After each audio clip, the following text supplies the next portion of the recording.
काल मी पेस रन केला होता आणि आज त्या वर्कआउटचा पुढचा टप्पा होता. काल मी थोडा स्पीड वर्कआउट केला होता आणि आज मी एंड्युरन्सवर फोकस करणार आहे आणि वर्कआउटच्या शेवटी मी काही कोर एक्सरसाइज सुद्धा केल्यात. तर आजचा वर्कआउट मी काय केलाय ते जाणून घेऊयात, त्यासाठी व्हिडिओ शेवटपर्यंत बघा.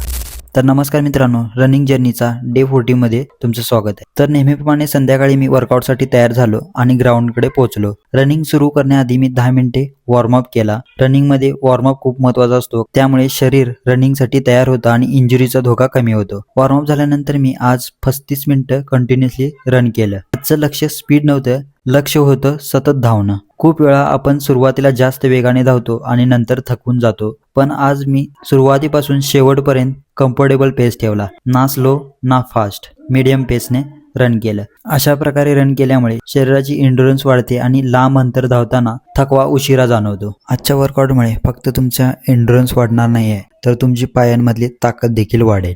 माझ्या विकली वर्कआउटमध्ये रोज वेगवेगळा वर्कआउट असणार आहे, त्यामुळे तुमची स्ट्रेंथ देखील वाढेल, 1600चं टायमिंग देखील कव्हर होईल आणि सगळ्या गोष्टी इम्प्रूव्ह होतील. त्यामुळे ट्रस्ट ठेवा आणि वर्कआउट फॉलो करा. 35 मिनिटं रन पूर्ण झाल्यानंतर मी थांबलो. त्यानंतर मी 5 मिनिटं वॉकिंग केलं आणि लगेच मी आज 3 कोर एक्सरसाइज केल्या. पहिली एक्सरसाइज मी प्लँक केली. याचे मी 2 सेट केले 45 सेकंद होल्डने. त्यानंतर मी सेकंड एक्सरसाइज केली व्ही होल्ड. याचे देखील मी 2 सेट केले 45 सेकंद होल्डने. त्यानंतर मी थर्ड आणि लास्ट एक्सरसाइज केली फ्लॅट होल्ड. याचे देखील मी 2 सेट केले 45 सेकंद होल्डने. स्ट्रॉंग कोरमुळे रन करताना बॉडी स्टेबल राहते आणि परफॉर्मन्स सुधारायला मदत होते. कोर वर्कआउट पूर्ण झाल्यानंतर मी स्ट्रेचिंग केली. स्ट्रेचिंगमुळे मसल रिलॅक्स होतात आणि रिकव्हरी जलद होते. अशा प्रकारे माझा डे 14 कंप्लीट झाला. काल पेस रन केलं, आज 35 मिनिटं कंटिन्युअसली रन केली आणि उद्या विकली प्लॅनमध्ये सर्वात दमदार वर्कआउट असणार आहे, तो म्हणजे 400 मीटर स्प्रिंट. बघूया उद्याच्या वर्कआउटमध्ये मी किती स्प्रिंटा मारणार आहे,